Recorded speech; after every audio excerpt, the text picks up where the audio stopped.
નમસ્કાર. આજના આ ખાસ વિશ્લેષણમાં સૌનું સ્વાગત છે. મહાભારત. મોટાભાગે આપણે તેને માત્ર તીર અને તલવારોની લડાઈ માનીએ છીએ, ખરું ને? પણ આજે આપણે જે સ્ત્રોતો જોવાના છીએ તે બતાવે છે કે આ મહાકાવ્યમાં રણનીતિ, નૈતિકતા અને માનસિકતાના કેટલા જટિલ સ્તરો છુપાયેલા છે. તો ચાલો કોઈપણ જાતના વિલંબ વિના સીધા જ આ વેર અને ફરજના ચક્રમાં ડૂબકી લગાવીએ અને સમજીએ કે કેવી રીતે આખી પેઢીઓ તેમાં હોમાઈ ગઈ. જરા કલ્પના કરો, કુરુક્ષેત્રનું ભયાનક યુદ્ધ મેદાન. દુનિયાના સર્વશ્રેષ્ઠ, સૌથી અનુભવી મહારથીઓ ત્યાં હાજર છે. અને તેમની સામે કોણ છે? માત્ર 16 વર્ષનો એક યુવાન. આ કોઈ સામાન્ય વાત નથી. આ કિશોરે માત્ર પોતાના બાહુબળથી નહીં, પણ પોતાની અદ્ભુત હિંમતથી આખા યુદ્ધની માનસિક દિશા જ બદલી નાખી. તેણે પોતાના સમયના દિગ્ગજ યોદ્ધાઓના અભિમાનના શાબ્દિક રીતે ફૂરચે ઉડાડી દીધા. ચાલો સૌથી પહેલાં વાત કરીએ રણનીતિની, ખાસ કરીને અર્જુન અને કર્ણ વચ્ચેની માનસિક ખેંચતાણની. યુદ્ધના મેદાનમાં ખરેખર કોણ કોનાથી ચડિયાતું હતું? અર્જુનને પૂરેપૂરો વિશ્વાસ હતો કે તેણે કર્ણને કૌરવોથી અલગ કરી દીધો છે, પણ હકીકત કંઈક બીજી જ હતી. કર્ણે પાંડવોની જ ચાલનો ઉપયોગ કરીને એવી જાળ બિછાવી કે અર્જુન ખુદ પાંડવોથી વિખૂટો પડી ગયો. પરિણામ એ આવ્યું કે ભીમ કૌરવોની વચ્ચે સાવ એકલો ફસાઈ ગયો. આ દર્શાવે છે કે કર્ણ માત્ર શસ્ત્રોથી જ નહીં, પણ મગજથી પણ એક અત્યંત કુશળ વ્યૂહરચનાકાર હતો. અહીં કર્ણના આ શબ્દો સાંભળવા જેવા છે. તે સીધું અર્જુનને કહે છે કે તું મારી રણનીતિમાં ફસાયો છે. આ એક જબ્બર માનસિક જીત હતી. આ ક્ષણે કર્ણનો હાથ સ્પષ્ટપણે ઉપર હતો. એટલું જ નહીં, તેણે ભીમને પણ ખુલ્લી ચેતવણી આપી દીધી કે તેણે જે 100 કૌરવોને મારવાની પ્રતિજ્ઞા લીધી છે ને, એ પૂરી કરવા માટે તો તેણે બીજો જન્મ લેવો પડશે, કારણ કે આ જન્મમાં તો તેનું બચવું અશક્ય છે. હવે આગળ વધીએ અને વાત કરીએ અભિમન્યુની અદ્ભુત વીરતા અને તેના ભયંકર વેરની. ભૂતકાળની ઘટનાઓ વર્તમાનને કેવી રીતે આકાર આપે છે તે સમજવું ખૂબ રસપ્રદ છે. દ્રૌપદીનું વસ્ત્રહરણ. આ એક એવો ઊંડો ઘા હતો જેણે અભિમન્યુનો આખા બાળપણને સળગાવેલું રાખેલું. તે પોતાની માતાના અપમાનની વાતો સાંભળીને જ મોટો થયો હતો, અને વર્ષોથી દબાયેલો એ જ આક્રોશ, એ જ ભયંકર પીડા હવે રણ મેદાનમાં દુર્યોધનના અત્યંત આકરા માનસિક અપમાન રૂપે જ્વાળામુખીની જેમ ફાટી નીકળે છે. અભિમન્યુના આ શબ્દોમાં રહેલી આગ જરા જુઓ. તે દુર્યોધનને તેના અહંકારના 7મા આસમાનેથી સીધો જ જમીન પર પટકી દે છે. આ કોઈ શારીરિક ઘા ન હતો, આ તો સીધો આત્મા પર કરેલો પ્રહાર હતો. પોતાની માતાના અપમાનનો હિસાબ ચૂકતે કરવા માટે તેણે દુર્યોધનને તેની જ સેના અને મહારથીઓની વચ્ચે માનસિક રીતે સંપૂર્ણ નિર્વસ્ત્ર કરી દીધો. આ પ્રહારે આખી કૌરવ છાવણીના મૂળિયા હચમચાવી નાખ્યા. અહીં આપણને 2 સાવ અલગ પ્રકારની વિચારધારાઓ જોવા મળે છે.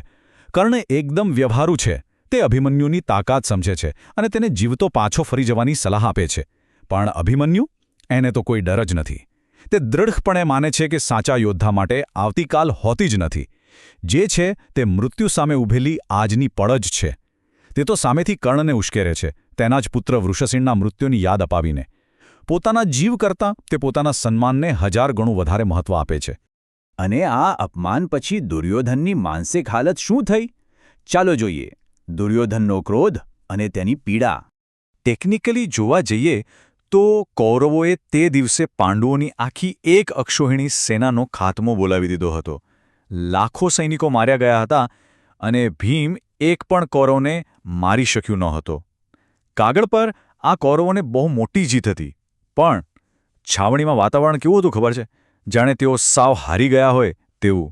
એકદમ સ્મશાન શાંતિ. કારણ કે દુર્યોધનની હાલત કંઈક આવી હતી. આ કોઈ જીતેલા રાજાના શબ્દો લાગી રહ્યા છે? બિલકુલ નહીં. આ તો શરમ અને ગુસ્સાથી બળી રહેલા એવા માણસના શબ્દો છે જે આત્મહત્યા કરવા તૈયાર છે. એક 16 વર્ષના છોકરાએ એનું સન્માન એ હદે ધૂળમાં મેળવી દીધું કે હવે તે પોતાના જ લોકો સાથે આંખ મિલાવી શકે તેમ નથી. તે ચિતામાં ભસ્મ થઈ જવા તૈયાર છે. આ બતાવે છે કે હથિયારના ઘા રૂજાઈ જાય છે, પણ અપમાનના ઘા ક્યારેય નથી રૂજાતા. અહીં એક બહુ રસપ્રદ સમીકરણ ઊભું થાય છે. 2 અલગ અલગ લોકોની પીડા એક જ બિંદુ પર ભેગી થાય છે. દુર્યોધન, જે અભિમન્યુના હાથે ભયંકર અપમાનિત થયો છે, તેને અભિમન્યુ તરફ વળતો જોઈએ છે.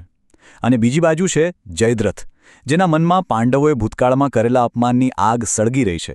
બંનેનો ઈરાદો એકદમ ક્રૂર અને દયાહીન છે. અને આ બંનેની નફરત હવે અભિમન્યુના જીવ માટે એક અત્યંત ખતરનાક યોજનાનું રૂપ લઈ રહી છે. હવે આ ષડયંત્રમાં એક નવો વળાંક આવે છે. જયદ્રથને મળેલું ભગવાન શિવનું વરદાન. જયદ્રથે એક ભયંકર કસમ ખાધી હતી. જ્યાં સુધી તે પોતાના અપમાનનો બદલો નહીં લે ત્યાં સુધી તે માથા પર મુગટ નહીં પહેરે. તેણે ભગવાન શિવની કઠોર તપસ્યા કરીને અદ્ભુત વરદાન મેળવ્યું હતું.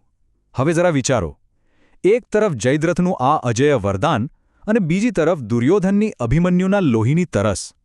આ બંને વસ્તુઓ ભેગી થઈને આવતીકાલના યુદ્ધ માટે એક એવું ચક્રવ્યૂહ રચે છે જેમાંથી બચવું લગભગ અશક્ય છે.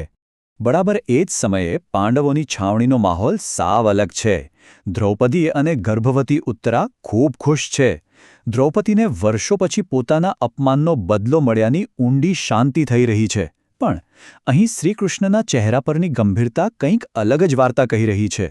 તેઓ બહુ જ અર્થપૂર્ણ ચેતવણી આપે છે કે દિવસ પછી રાત તો આવે જ છે અને જીવન પછી મૃત્યુ.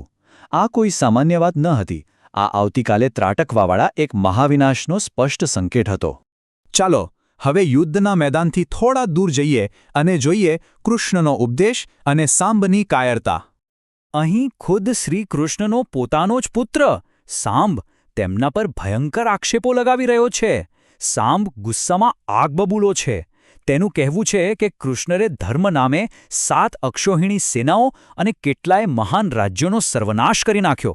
તેના મતે આ કોઈ ધર્મની સ્થાપના ન હતી, પણ એક વિનાશલીલા હતી જેમાં ફક્ત દ્વારકા અને હસ્તિનાપુર જ ઊભા રહી શક્યા. પણ શ્રીકૃષ્ણનો જવાબ સાંભળો, એકદમ સ્પષ્ટ અને આકરો. સાંભ પોતાના જ મિત્ર દુર્યોધનને મુસીબતમાં છોડીને પોતાનો જીવ બચાવવા મેદાનમાંથી ભાગી છૂટ્યો હતો. કૃષ્ણ તેને સીધી ભાષામાં સમજાવે છે કે ઊંચા આદર્શો માટે યુદ્ધમાં ન જોડાવું અને ડરપોક બનીને ભાગી જવું એ બંનેમાં આસમાન જમીનનો ફરક છે. જો તે પોતાના મિત્ર માટે, પોતાની ફરજ માટે લડતા લડતા શહીદ થઈ ગયો હોત તો એક પિતા તરીકે આજે તેમનું માથું ગર્વથી ઊંચું હોત. આ સમજવું ખૂબ અગત્યનું છે. અહીં બે યુવાનો વચ્ચેનો ફરક સ્પષ્ટ દેખાય છે. એક બાજુ 16 વર્ષનો અભિમન્યુ છે, જે આંખોમાં આંખ નાખીને મોતનો સામનો કરે છે પોતાના ધર્મ માટે, અને બીજી બાજુ સાંબ છે, જે પોતાની કાયરતા છુપાવવા માટે પીડિત હોવાનું નાટક કરે છે અને શરમ ભૂલવા માટે મદિરામાં ડૂબી જાય છે. સાચો યોદ્ધા બહાના નથી કાઢતો. તે હંમેશા પોતાના ધર્મનો સામનો કરે છે, પછી ભલે એનું પરિણામ ગમે તે હોય. અને અંતે આ આખું વિશ્લેષણ આપણને એક એવા પ્રશ્ન પર લાવીને ઊભા કરી દે છે જે આપણને વિચારતા કરી મૂકશે. શું ધર્મની સ્થાપના માટે વિનાશ અનિવાર્ય છે? એક તરફ છે સન્માન અને ધર્મની રક્ષા, તો બીજી તરફ તેનો અંજામ છે ભયંકર અને અકલ્પનીય વિનાશ. શું સાચા માર્ગ પર ચાલવા માટે આટલી મોટી કિંમત ચૂકવવી જ પડે છે? આ મહાકાવ્યનું આ એક એવું સત્ય છે જે સદીઓથી મનુષ્યને મૂંઝાવતું આવ્યું છે. આજના આ વિશ્લેષણમાં જોડાવા બદલ ખૂબ ખૂબ આભાર. આશા છે કે આનાથી આપણને આ મહાકાવ્યને એક નવા જ દૃષ્ટિકોણથી સમજવામાં મજા આવી હશે.